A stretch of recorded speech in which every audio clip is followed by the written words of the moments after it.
9 বছরের বালক দাঁড়ায় বলে, বাদশাহ যদি অনুমতি দেন আমি আপনার প্রশ্নের জবাব দিব। বাদশাহ হারুন রশিদ তিনি একদিন রাস্তার রাজপ্রাসাদে অনেক বড় বড় আলেমরে দাওয়াত দিলেন। উলামায়ে কেরামের কাফেলা চলে আসলেন হারুন রশিদের রাজপ্রাসাদে, সুন্দর মেহমানের আপ্যায়নের ব্যবস্থা করলেন।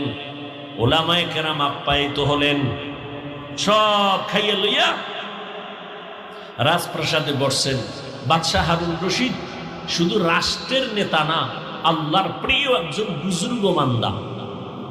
তো আলেম বুঝি গায়ে, এই হুজুরেরা কেমন খাইলেন? আলহামদুলিল্লাহ। মেহমানদারি ঠিকঠাক হয়েছে? বলে আলহামদুলিল্লাহ। তো আপনাদের ডাকছি, জিগাইবেন না কেন ডাকছি? জি বাদশাহ মহারাজ কেন ডাকছেন? কয় বেশি আমার একটা জিনিস জানার জন্য ডাকছি। কি? আমাকে আপনারা সমস্ত আলেম